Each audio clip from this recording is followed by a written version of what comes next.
कन्हैयालाल ने पैगंबर पर नूपुर शर्मा की टिप्पणी का समर्थन किया। अंजाम कत्ल। अहमदाबाद में किशन ने पैगंबर से बड़ा कृष्ण को बता दिया। अंजाम कत्ल। पाकिस्तान में एक महिला ने सपने में देखा कि दूसरी महिला पैगंबर का अपमान कर रही है। अंजाम कत्ल। शहर, शख्स और ईश निंदा के तरीके बदलते रहे, लेकिन अंजाम सभी का कत्ल। हम ईश निंदा की तह तक गए तो पता चला ये सिर्फ एक धर्म तक सीमित नहीं है। वनडे मेगा स्टोरी में जानिए ईश निंदा से जुड़ा सब कुछ।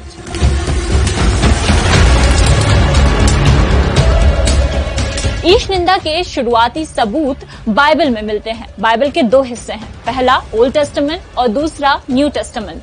ओल्ड टेस्टामेंट 1200 ईसा पूर्व से भी ज्यादा पुराना माना जाता है, जबकि बाइबल के न्यू टेस्टामेंट की शुरुआत जीसस के जन्म के साथ होती है। न्यू टेस्टामेंट के मुताबिक 2000 साल पहले खुद जीसस क्राइस्ट पर भी ईश निंदा के आरोप लगे थे। बाद में ऐसे ही आरोपों के चलते उन्हें सूली पर चढ़ाया गया था। उस समय यहूदियों का आरोप था कि जीसस खुद को ईश्वर का बेटा कहते थे, जो कि ईश निंदा मानी गई थी। प्रोफेसर डेविड नैश की किताब blasphemy in the Christian world के मुताबिक पुराने ग्रीस में आज से 2500 साल पहले ईश निंदा का जिक्र है। यहाँ ईश्वर के खिलाफ कुछ भी बोलना गलत माना जाता था। अब ईश निंदा का इतिहास जानते हैं। नालसा यूनिवर्सिटी के वाइस चांसलर फैजान मुस्तफा के मुताबिक 13वीं शताब्दी के दौरान यूरोप में ईश निंदा का नया स्वरूप सामने आया, जब ब्लास्फेमी का मतलब सिर्फ ईश्वर को नहीं बल्कि सेक्युलर स्टेट को चैलेंज करना था। इसके बाद 17वीं शताब्दी में इंग्लैंड के रहने वाले जॉन टेलर नाम के शख्स ने जीसस क्राइस्ट के लिए अपशब्द का इस्तेमाल किया था। इंग्लैंड के चीफ जस्टिस सर मैथ्यू हिल ने इसे राष्ट्रद्रोह बताया था। उन्होंने इस मामले में फैसला सुनाते हुए कहा था कि धर्म पर सवाल उठाना यानी कानून पर सवाल उठाना है। ये वो समय था जब 1669 में स्वीडिश रॉयल नेवी के 2 जवानों को मौत की सजा दी गई। ऐसा इसलिए क्योंकि उन्होंने एक गीत की पंक्ति I have Jesus in my heart को बदलकर I have devil in my heart कर दिया था। बाद में दोनों को मौत की सजा हुई। इस्लाम धर्म में ईश निंदा का कॉन्सेप्ट 1050 के आसपास मिलता है। ये वो समय था जब इस्लाम धर्म के स्कॉलर और शासकों के बीच करीबी बढ़ी।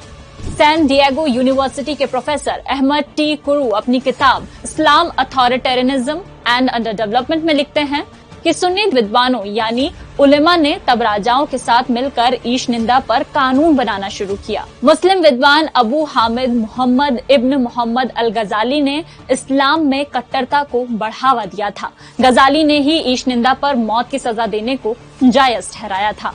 इसके बाद 12वीं शताब्दी के दौरान इस्लाम के कट्टर धार्मिक नियमों को चुनौती देने वालों को मौत की सजा दी जाने लगी।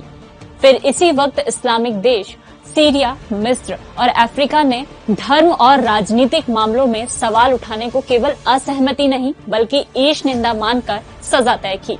धार्मिक ग्रंथों में भी ईश निंदा का जिक्र है। बाइबल के चर्चित पैसेज लेविटियस 24:16 के अनुसार कोई भी आदमी जो ईश्वर की निंदा करे उसे माफ न करके सजा दी जानी चाहिए। कुरान पद्म भूषण से सम्मानित मौलाना वहीदुद्दीन खान के मुताबिक हर दौर में लोगों ने पैगंबर के प्रति नकारात्मक रवैया अपनाया, लेकिन कुरान में ऐसे लोगों के साथ मारपीट करने या सजा देने की बात कहीं नहीं लिखी गई है। हालांकि 11वीं शताब्दी में मुस्लिम विद्वानों ने इस्लाम में ईश निंदा की व्याख्या अपने तरीके से की, जिसके बाद इस्लाम में ईश निंदा पर सजा की बात सामने आई।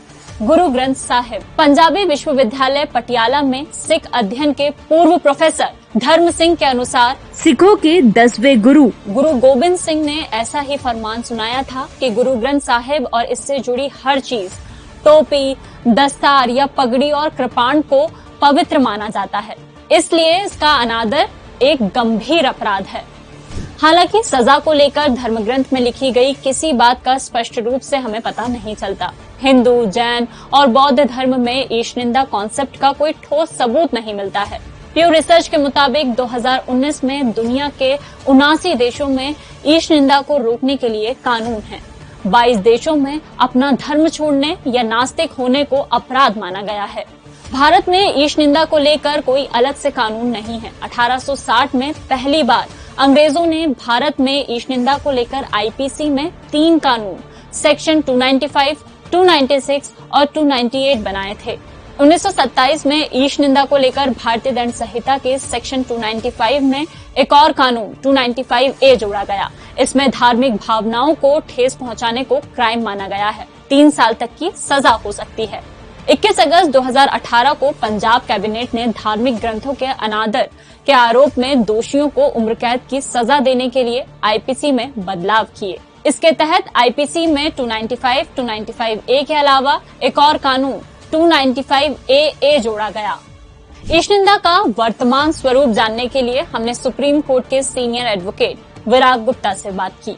वो कहते हैं, भले ही देश में अल्पसंख्यकों को अपनी परंपराओं की सुरक्षा का अधिकार है, लेकिन सामने वाले के विरोध और आलोचना को अपराध मान लिया जाए, ये सही नहीं है।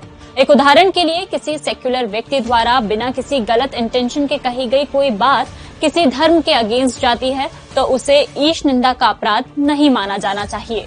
एनसीआरबी की 2018 से 2020 तक की रिपोर्ट में बेअदबी के मामले सबसे ज्यादा पंजाब में सामने आए हैं। 2017 से 2020 तक पंजाब में इस तरह के मामलों में कुल 721 मामले दर्ज हुए। तो ये थी मंडे मेगा स्टोरी, ईश निंदा पर हत्या की।